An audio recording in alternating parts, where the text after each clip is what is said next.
speakers, and then we can open the discussion up more generally. So let me ask Nicholas, and then Andrew, and then Russell. Yeah. So I have a question for Tony and Steve, but before maybe an information that I'm using at least to most of you. I mean, this kind of little quantum random number generator that Tony presented with the photon and the beam splitter and the two detectors is actually something you can buy. And not only can you buy it, but it's actually used by many internet poker sites. So if you, I don't expect you to play poker on the internet, but you would use such a kind of quantum random number generator, which by the way is certified by the Swiss National Metrology Lab. The second is a more serious question. So in order to really get this device-independent randomness, you need two devices at a distance in order to violate this Bell inequality, so to certify the randomness from the assumption of no signal. But on both sides, what you have essentially is a single photon arriving, a beam splitter, and two detectors. So on both sides, you have exactly the same as in this quantum random number generator that you can buy. So indeed, I agree with you that you need the two sides in order to violate Bell inequality and to certify that actually each of these two boxes produce random numbers. But once you have certified them, wouldn't it be enough just to take one of them that has been now certified because it has violated Bell inequality or it potentially violates Bell inequality, but then you don't need the two boxes, just take one box and you have tested your box, and then you use that one as your random generator. You're asking if I would do that, or? The question goes to you now. What would be wrong in just certifying the boxes by the fact that they can violate Bell inequality, but then I don't need the two boxes any longer. I have used the two boxes to certify that they produce randomness, and then I use, actually, I can even sell the two boxes. I can sell the first box to one client, or the second box to the second client. Yeah, I mean, of course I agree with you, but you always have to certify this Bell inequality violation. So if you trust, so I don't see any difference. What you have to do is to certify these two boxes behaving this way. And then, as you say, then once you know this, I mean, in one of the, okay, I was very fast in the presentation, but one of the things, once you certify these two boxes have this very strong form of correlations, you can even look at one, and this generates the random numbers. But the certification comes from the initial correlation of these two boxes observed. So I agree with you, okay? So related to the, and I think the only certification of randomness, if you want to certify that you have something intrinsically quantum, should come from this effect. Okay? Because if you use something that is satisfied by classical systems, I mean, you will never be able to claim that you're using a quantum. To certify the randomness, but once it is certified, you can only use one box. Yeah, but I mean, in a way, even if you think about this sort of device-independent ideas or things like this, okay? So,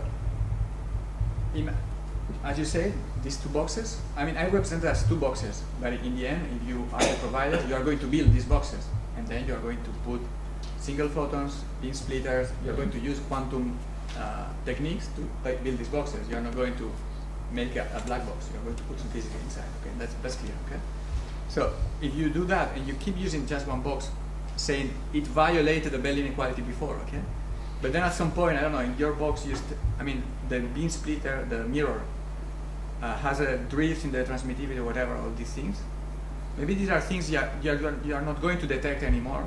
And someone from outside with a much powerful computer or something like this can detect. And so what to you looks very random, to the outside is not that random because he can detect this drift in the beam splitter or whatever, okay? While if you keep monitoring with a Bell inequality violation, this will never happen. But that's not the same as for any object. I mean, if I buy a voltmeter or how do you say that? Balance pour me peser.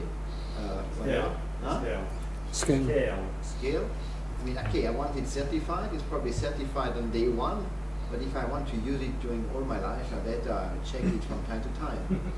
Yeah, but But once okay, you have but a so box- that's not but- something special to but once you have a randomness. box, It's you're gonna- whenever you buy something, from time to time you have to check No, that it is if still you buy these functioning. two boxes, you simply go to the lab to the provider. You have the two boxes, and then you leave the other one to the provider, and you go with that one. You will never be able to recertify.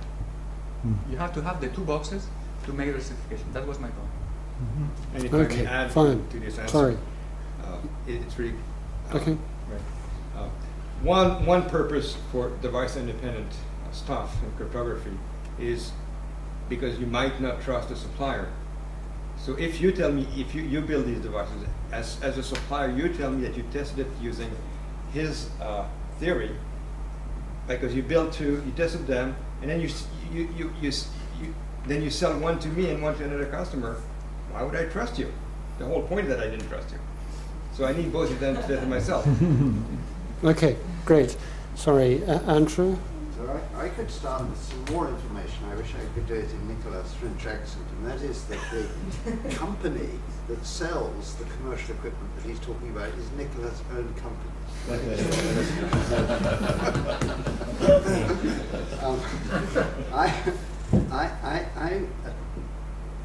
I was so interested, Antoine, in what you were saying, and it seemed to me that you were touching on three different areas, and I was wondering if you could elucidate the relationships between them. Does Nicholas want to interrupt, or do you want me to? That's right. Do you want me to okay. And I suppose the background to this is how do we lift these kinds of explanation above the level of saying, well, your car is powered by little green men, but you can't see them because every time you open the bonnet to have a look, they run away before you can open the bonnet. We want to move beyond that. And so you were talking sometimes about trying to understand the neurophysiology of the brain. Perfectly legitimate, very interesting activity, largely in terms of the physics and biology with which we're already familiar. And then you were talking about ways that quantum states could be controlled in some way outside space and time. And I don't think you used the word self, but it was somehow can I control them from outside space and time. That's the second category. Yeah. And then you were saying, and is there some new physics that we need for this? And I'm for the moment going to put that in a new category, third category. Yeah. And my question is, what is the sort of relationship that you have between those three, and how would we get value out of the new understanding? Sure. No, I have stated we don't need new physics Right. for that. So that's an empty set. That is an important set. What I stated is that we need probably more new philosophy than physics. Why? Because if I am accepting, for instance, that the movements I am now doing to speak to you, and I say, well, these movements are somewhat related or regulated or governed by sort of non-material agency, as I believe, then if I am coherent, I have to see what in the animals happens, and more in general is all over the universe you have this sort of non-material agency or non-material action or action from outside space-time. It is the famous free will theorem. The free will theorem we will Zia will speak about by Conway and Cohen, and well, can also tell a lot about this issue. They are postulating that if the experimenter is free, then also all the particles over the universe share also free will. That is how they formulate it. I think this is a big challenge for us, also for philosophers especially, because this means, well, where is this non-material agency in the universe where is coming from. For me, it is not satisfactory to say the particles are free. That is not satisfactory because the concept of particle is a material concept. It's a concept to say particle means something located in space-time. So that doesn't, in my opinion, make sense. But what I think it makes sense is that in coordinating, for instance, detections, or if you wish, in coordinating also neural processes. Why this neuron assembly fires and this other not in this precise moment. I think there is place for quantum physics. And what you are saying is where precisely this quantum phenomena happen in the brain. Well, that is the big question, and that is the question that we should address to Martin Heisenberg this afternoon, because he considers, according to the information I have from him, that this whole research on central pattern generators and ion channels, they may be where we can locate quantum physics. Exactly.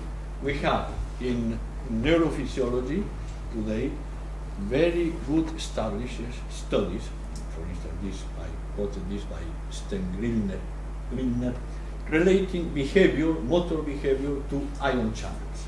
This is quite a well-established result in neuroscience. And now you have very valuable physicists, I would say very physicists, who are doing work on ion channels.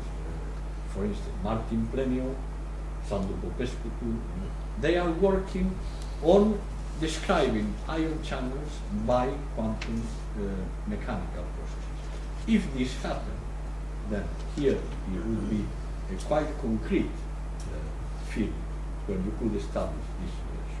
I have only speculated. Okay, but now if I can respond a bit, and I suppose I'm thinking particularly of slide about sort of 4 from the end of your presentation, where you had a sort of model of the brain, where you might have in it something like the movable mirror of your interferometer. And you had I can't remember if it was purple or blue or something. Exactly. Controlling coming down here with some acronym. Okay, that was supposed to be controlling that mirror.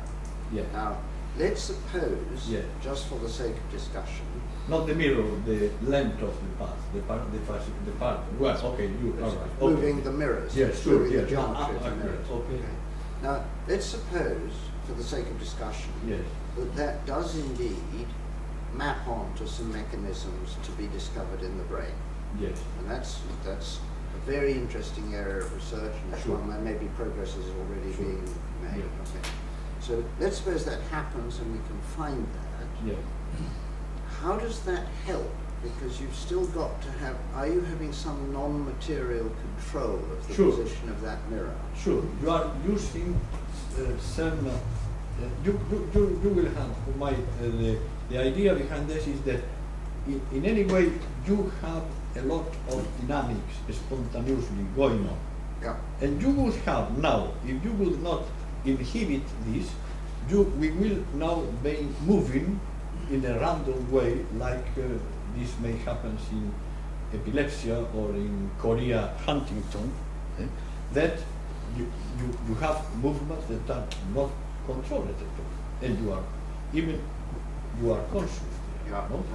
So then the movements or are there already. The movement is there. You have to control this by inhibiting.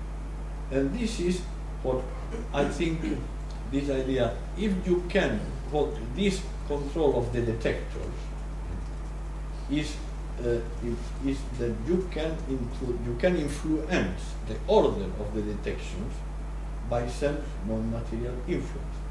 The quantum physics doesn't conflict with this.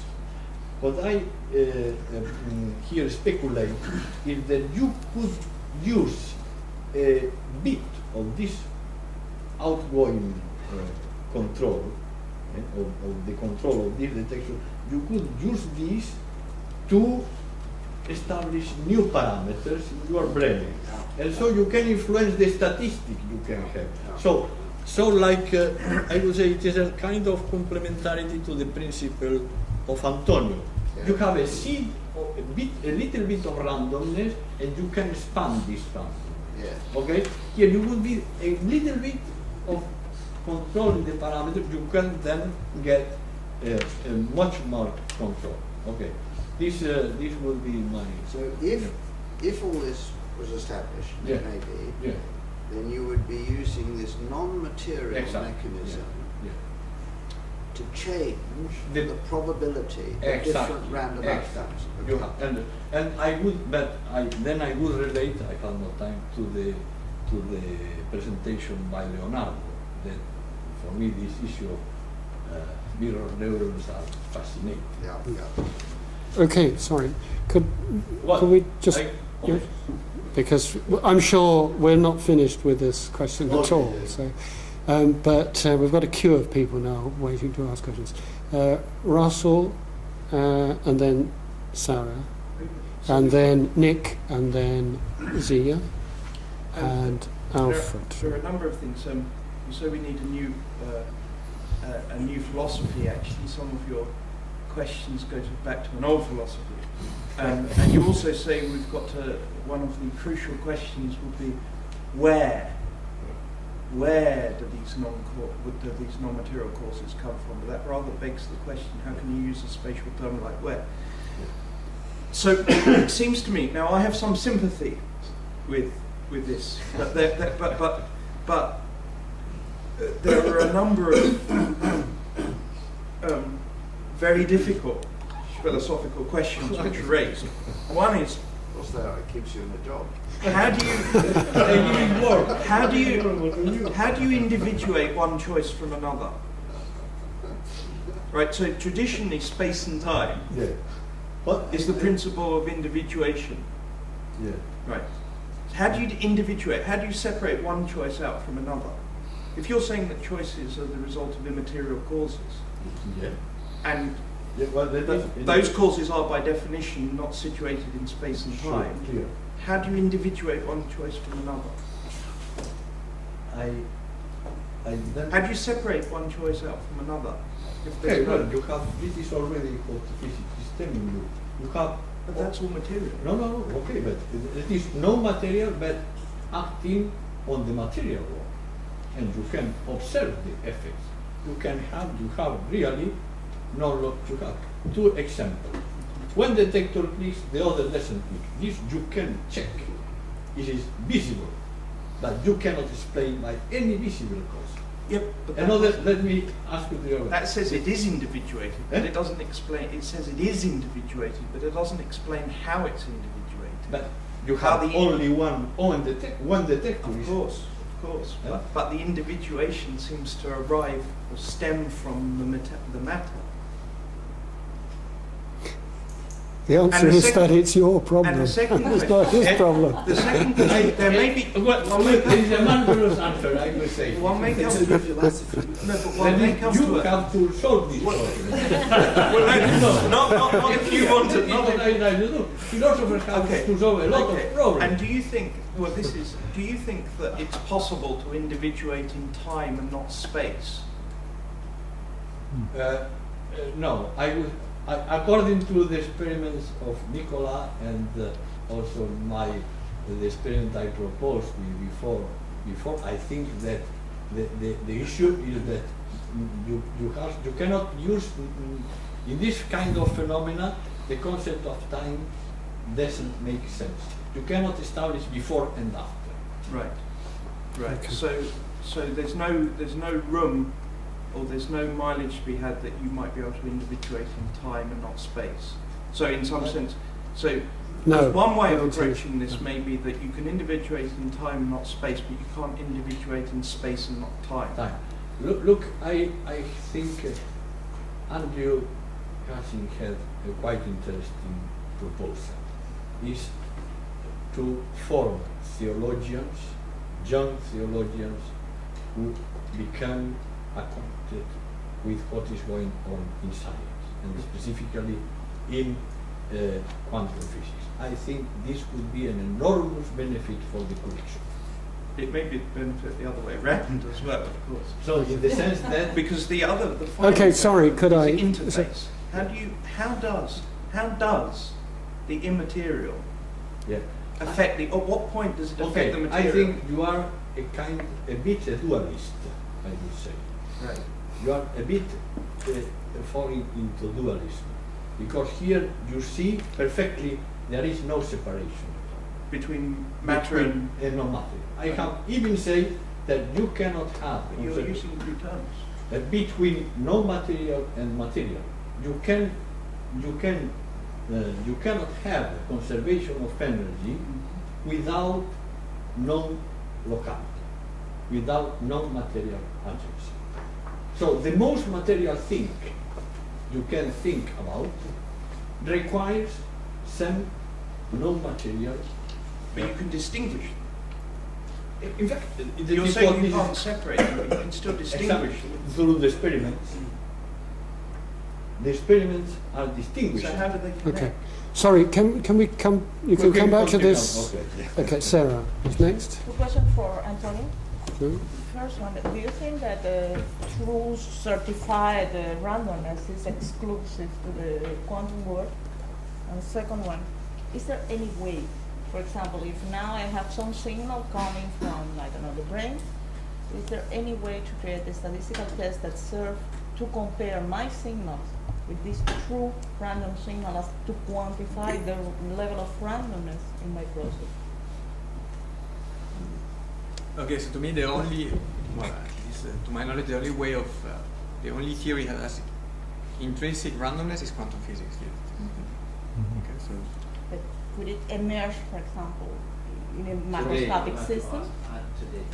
Hmm? well, I mean, to our knowledge, let's say, or at least to my knowledge, and possibly to any physicist's knowledge, the only theory that has this randomness intrinsic to the theory is quantum physics. Okay, so this, I mean, now you're asking whether I can see this in the macroscopic world. I mean, in our macroscopic world, we describe everything using other rules, which are these invented by Newton. Okay, and it happens that to see quantum effects, it's better for you to go to the world of atoms and things like this. Okay? But why we don't see quantum effects in our world? Okay, because quantum effects are very fragile. Okay, so as soon as you have some interaction, these effects disappear. Some unwanted interaction. So what happens in our reality? We are affected by many particles going on, and this is why we don't see any quantum effect. Okay, but in principle, the theory tells you that you could construct macroscopic objects that follow quantum rules, and you could observe these quantum rules in our world. Okay? We don't see them because it's very complicated. Okay, so you have to think, you have to make things in a very careful way. Okay, but in principle, according to the theory, you could make even Bell tests with very big objects. Okay, for this, I don't see any problem. I don't know if Nicola wants to say something in this direction, but I would say this, there is no objection in the theory not to see quantum effects in our world. Although technologically this is extremely challenging. Okay? So this is an answer given by a theorist. From a theoretical point of view, you can see that. And you have to be smart enough from a technological point of view. Now you say whether you can detect the signal and design another test once you receive the signal. Well, no, to use your signals, your quantum signals, as a reference in a test to quantify the level of randomness, for example, in a biological signal. No. So, I mean, you have to understand that. So, if I got correctly your question, I mean, what we are proposing is you have two boxes. You see that these two boxes have these weird quantum correlations, this correlation, and then you can say, according to quantum mechanics, what this box is producing is random. Okay. But if you look at what the box produces, with 0, 1, 0, 1, 0, 1, and it has nothing there. Okay. So But it's not that I can take this sequence, like the box that Nicola said. It's not that I can take the sequence produced by a box and take it as a reference for randomness. Okay? I have But it to will take pass all the tests, all the standard classical tests for randomness, won't it? No. This random, this Yeah. box, I But can even design situations where they don't pass the statistical randomness test. Okay? Okay. So So this is why- it isn't any good for what Sarah wants to do. No, but in That my is to opinion, find it's not- out in if my these brain opinion- signals are random or Because not. the firing of a neuron is also a series of zeros and ones. Yeah, but so all my point was to say that, in my opinion, it's impossible to, given a sequence, to certify that it is random. And if you remember my joke, I mean, not my joke, the joke that was in my presentation, okay? The guy was saying 99999, okay? So if you take a random device, the probability that the device generates 99999 or 34567 for a real random device, the probability is the same. But you would say that 999 is not random, while 3478 is random. So I think there is no practical way of seeing a sequence and certifying this is random. I think this is, I don't have a proof of that, but I think this is impossible. Because 9999 is an equally valid sequence for a random number generator. Okay. So If I could just inject one note for Antonio, I like to carry with me a portable Geiger counter, which actually brings to the macroscopic world the kind of thing Antonio said is not that easy. Here we are, quantum events in my hand. There you heard a beep.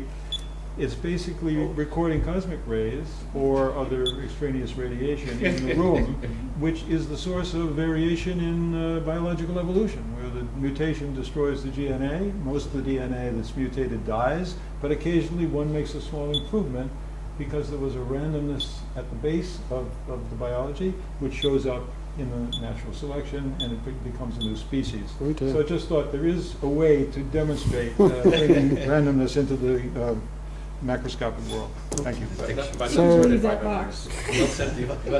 So Nick had the next question. Okay, this is Or has it passed by now? Antoine. Well, there are two questions actually. Now, so by influences coming from outside space-time, you could mean of one of two things. Here's the stronger thing. You could mean that it's a causal influence that's inconsistent with Lorentz causality, right?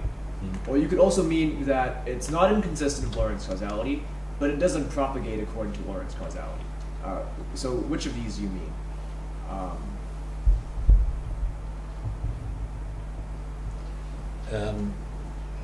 I mean that, like quantum physics, it is not inconsistent with Lorentz causality. But you have to assume that there is happening something that is not contained in space. So if you think about Lorentz causality as Einstein thought, then you are, then you are in conflict with quantum physics and with experimental results. So you actually think it's inconsistent? You think the stronger thing? Is incorrect with the way Einstein conceived, with the consequences Einstein drew from Lorentz causality. You see, in fact, you okay? Yeah. Oh, so there's two quick things to say here, right? I mean, so I take it that in QFT, when you introduce a condition like microcausality, Okay. so commuting operators at space-like separation, Yeah. right? You're putting in consistency with Lorentz causality Yeah. by hand. Okay, I'm not saying it comes from quantum physics, but you're putting it by hand. Yeah. Although you still have entanglement. Yeah. Now, the second thing to say, actually, is that even if you think these causal influences that come from Bell correlations Yes. are consistent but don't propagate according to Lorentz causality, consistent with but don't propagate according to Lorentz Okay. causality, there's still the issue of whether or not Lorentz causality is an effective notion of causation, right? It could be that there's some underlying theory, Okay. like non-commutative geometry or, discrete quantum gravity, whatever it is, Okay. Yeah. that is itself non-local. Possible. Well, this will be a bit of a technical discussion. I would like to understand what you intend by non-local here, because what I think proves this kind of experiment in quantum physics is that the concept of time doesn't make sense. So, if non-local for you means only that you have influences at a very high speed, then it is No, that's not what I mean. No, so like you take non-computed geometry. I mean, Okay. in some sense, it means that space and time aren't really well defined, right, as we know it. I mean, the force of this remark is just supposed to be. Yeah. It's not supposed to, go against the idea that your idea that time isn't well defined in this case. Yes, It's supposed to run against the idea that Yes. somehow these things aren't in, like these particles aren't in some material substrate, right? That what is the material substance for you? Well, it wouldn't be conventional spacetime. No, it wouldn't no. be conventional spacetime. But It could be whatever underlying theory gives rise to the effective theory of spacetime. So it could be But are you take your favorite quantum gravity theory, right? but are you respecting non-signaling there, or Probably only- not. No, probably not. Yeah. No problem. So Yeah. that means, and then all influences are propagating at light velocity, or At what? at speed of light. No. Are you no, assuming- there would no, and then there would actually this would presumably allow for superluminal propagation. Actually. Well, then I think I feel or I guess we are stating the same in different terms. But wait, no, but it wouldn't be outside. I mean, I wouldn't call it space-time, but it wouldn't be actually outside whatever, this matter. Yeah, it wouldn't be outside matter. We need That's- to know what we mean by matter. But, well, Yeah. you have to. I then see what you mean by matter now. Yes. That I cannot grasp this concept of matter you are using here. You are using something which is material, but it is not in space-time. What means this? I cannot philosophy. Okay, you will reformulate. Okay. This is It is another technical. little rivulet to follow, perhaps. Sia has a question. Yes, for Antoine, it's sort of more for the sake of a clarification of the outside of space-time Yeah. issue, but sort of thinking about human free will and influencing things using some non-material, non-space-time aspect. How can you have, so what exactly do you mean when you're talking about will that's outside of time in terms of making decisions? And can you, what are you making decisions about if Yeah. time isn't part of your decision-making process? Yeah. Well,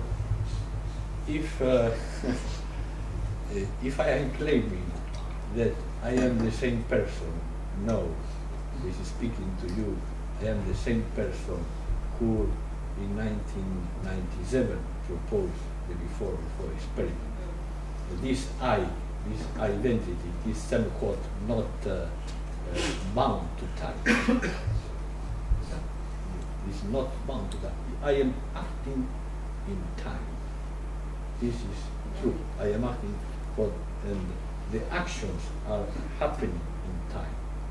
But there is some kind of control you cannot describe by principles who are propagating in space-time, by energy, for instance. Okay, but the will is sort of outside of space-time, but it's kind of following along what's happening in time and Sure, choosing sure, to act sure. in That a is temporal way. Sure. Okay. And that is, I think, a big. I would say the question I come again is when the other way around. How what is happening in space-time, I can perceive this in this kind of. That is, I think that is why this. Was there a time the will didn't exist? Eh? Was there a time your identity didn't exist? No. There wasn't.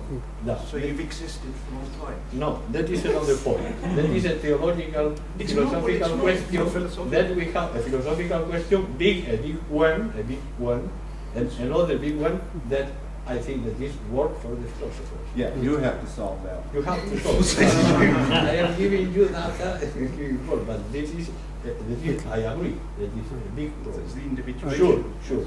Okay, well, this will be So Nice Al had a question. Yeah, If you I still have a have. question. So about the non-material entities changing probabilities, I think it would be useful in some connections in decision production and not useful in others to have probabilities as opposed to certainties. Let me give you an example. This is for Anton. I'll give you an example. I think it would be really nice if we were all put together so that whatever we judged it best to do, we then intended to do or decided to do, so that we always did what we thought was right. It would be nice.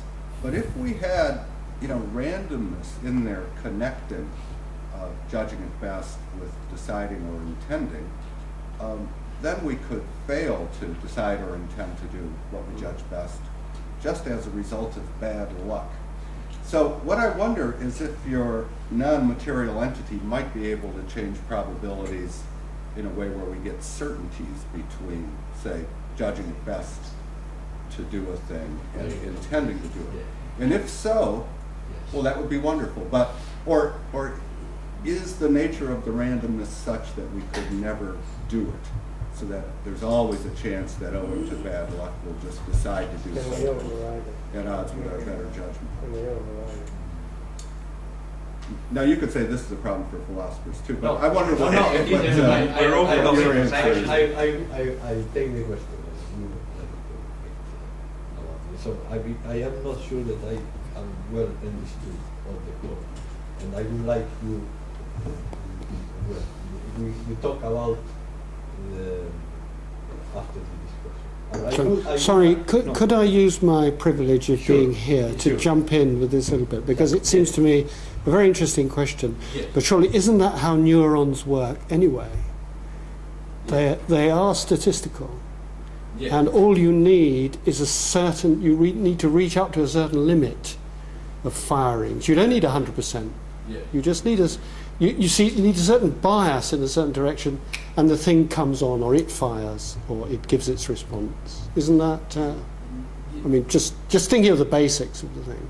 Well, will it work that way if we have non-material entities influencing things? Well, the point is the non-material entity varies. It's very. I think I. Okay. Okay. We have the two detectors in the interferometer, okay? And what makes that one detector clicks and the other not? And at what moment this happens, okay? It is, I think, your question. Yeah. That is a big open question in physics today. That is not only for philosophers, it is a question for physicists. When does detection happen? No physicist can answer this question exactly. So that is the issue of irreversibility. When something irreversible happens in the detector, so that you cannot, something has happened, you cannot delete this. It is the same when something irreversible happens in the brain. But you have a very strong hint for irreversibility in the brain, is the definition of death. You are defining death as the irreversible breakdown of all brain functions, including the brain stem. So irreversible is a concept that every physician defining death uses without knowing what is telling. And that is the same for us physicists when we say a detection happens. And if you look at the definition of death, what you are establishing is the following. Something has happened there in the brain that goes beyond our capacity of repairing. That is what you think death is. And because this is so an objective thing, that someone dies, it is not depending on whether a physician is watching or not. Whether you die, because there is something objective.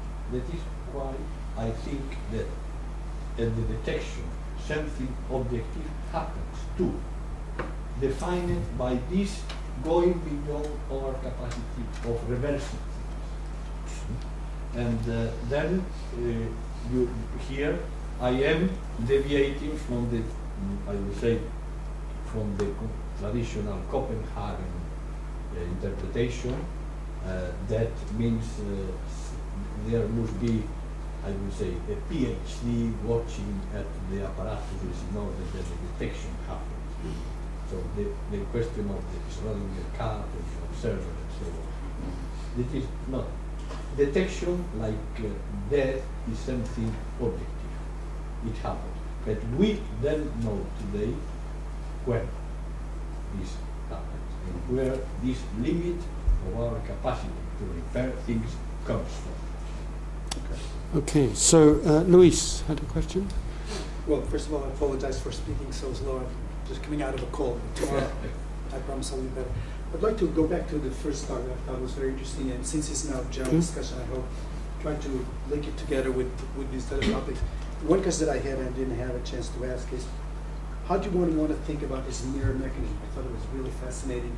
Should I be thinking this more as a phenomenon of memory, some sort of phenomenon in space-time that's occurring in the brain? Or do you actually want to think of it as something that goes beyond space-time? There's some sort of a notion that animals create of a certain possible event that's not occurring, but it's at least I'm observing, even though I'm not acting. I don't know if I'm explaining myself. In other words, I could think of mirror mechanisms at a purely material level, but also at a completely different level. Maybe it's just philosophy.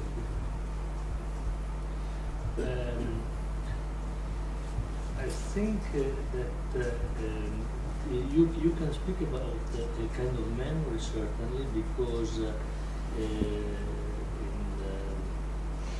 what I explained in the beginning, also the motor background for creating mirror neural activity is a kind of motor memory. So certainly something you would put in space and time. So on the other hand, it could be also a phenomenon that could be used for prediction. However, the problem is that at least judging from the discharge, that this is only the only thing that we can record. This is certainly limited. Although there is maybe I can mention an interesting aspect. In the you remember the hidden experiment with the screen, and we noticed that there are neurons that when are active both in the vision and after interleaving the screen, the discharge in this second condition can start before, with respect to the discharge in the full vision condition.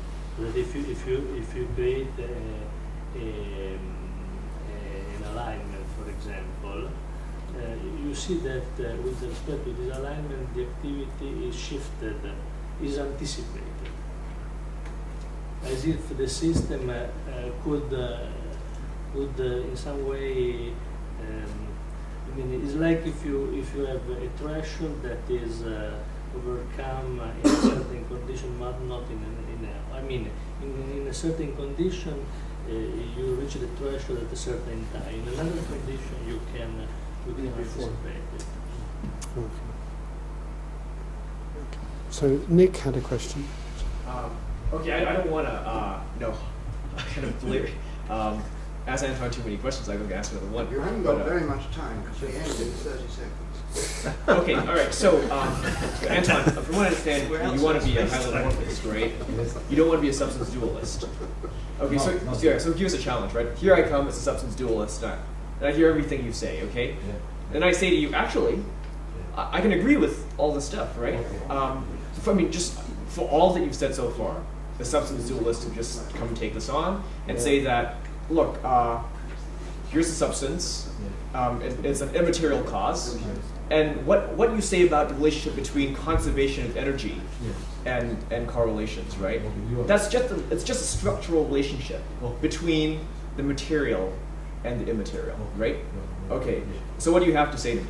I mean, as sort of like bogeyman, substance dualist. We're talking about relationship. Sir? We're talking about relationship. Yeah. But I'm not thinking in a dualistic way. I know. Yeah, so I know you're not. But so the challenge is that all you've said so far, Okay. a substance dualist, How do you avoid Can be How do you avoid? dualism Yes. because it is a unity. You have the unity. That is why I like very much this simple experiment I propose. You know, because it is there you see the unity of locality and non-locality. You cannot separate these two things in the world today. You cannot. You cannot have locality and non-locality. Not. You have to have both together. For instance, if you have only non-locality, you would have signal. You would have influences going faster than light. Okay? And what I say is, if you have only locality, you cannot grant the conservation.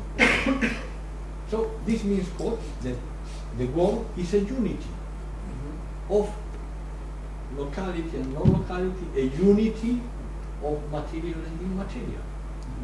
You can distinguish these two things, I would say, in a conceptual way, but in the reality, like the world acts.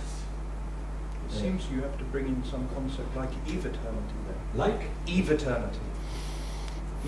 Eve-eternity, which is the what is this? eve-eternity in the scholastic framework is the existence which angels exist. Ah, So it's halfway between the eternal and the temporal.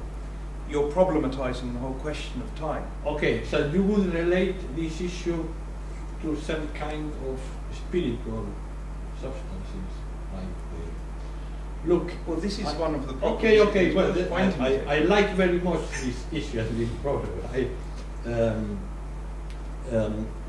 I have written an article, a comment on the general of the free will theory, and I call this article the general free will theory. And I come to this issue. We have, I would say, stating that particles have free will, for me, doesn't make sense. So I have introduced sort of beams, which are non-materials. I call these beams John Bells, in honor of John Bell. What these beams are, I say that is work for theologians. And Rupert I Sheldrake. say here we have beings, also acting principles acting in the world, and in honor of my friend John Bell, I call this John Bells. What are these beings? Then I would say, well, that is not my task. I have Your task. So, any more questions? Do we have any more questions? Obviously, to any of the speakers we've had. Leo. I wanted to ask you, I mean, premise, classically, one in neurophysiology consider central pattern generator as a kind of automatic system, although sophisticated, but quite automatic system that then are controlled by cortical commands and being played into place when I, for example, decide to begin to walk or begin to chew and so on. So I wanted to know something more about what you said in the presentation of these two levels. Two levels, Yeah. of these two levels. No, yeah, I would say, we have a very primitive level of behavior. that are spontaneous. And I think these are the kind of behaviors that are produced by these central pattern generators. For instance, mostly located in the brainstem. No? And this, for instance, this kind of behaviors are the behaviors you may find in vegetative state patients, which are making movements which are not purposeful. No? But they are generating this pattern of movement. I would say this is the function of these central pattern generators. But I think you should introduce this, you should have a second level that should be able of regulating the statistics you wish to get if you are acting purposefully. Okay? Now, in this mechanism, in this, how these two systems related, here you can have very different damages. So you could, I would say, for me, the most basic system in order that the two can work together is this activating system that would establish a difference between unconscious behavior, vegetative state, and conscious, locative. It would be wonderful if Sarah could demonstrate that such an area in the brain exists. With the result, well, we have some hints when you are speaking about the ascending reticular activating system. Neurophysiologists are relating this already with the capacity of awareness. Yes. No, you are, and it's very much related in defining awake or sleeping. No, that would be a very basic thing. But obviously, you can have also damages on the cortical level, like in epilepsy or in chorea Huntington, and then this regulation would not work also efficiently, even if you are conscious. I think the chorea Huntington is a very nice example, because there you are conscious and suddenly you are producing pattern of movements that are quite spontaneously, and you cannot avoid it. Quite interesting is in this kind of disease, the patients, when at the beginning, when they have such a kind of, for instance, if I'm sorry, then they can integrate this in another movement so that it appears like it were conscious. So that is an interesting kind of behavior. So they make a movement, they cannot control, and they make a controlled movement to hide that the first one was in control. But obviously this is speculation. I would say scientific, because I am quite very much inspired for this speculation by your work and by the work of Sarah. Because, for example, I was thinking, there are not only this type of automatism, okay, but also we spoke about all these things today, about the fact that many things that we do actually occurs without really be so much conscious of them. Yeah. Also, for example, reaching, grasping at that you do, having learned, for example, a sequence, you can reproduce without end. There are fMRI demonstration of this. For example, we know very well that if you wanted to activate the cortex with a grasping motor act, you don't have just to present a sphere and to say the subject grasp the sphere, because you don't get activity in the high order motor areas. You have to ask for quite complex things to be done.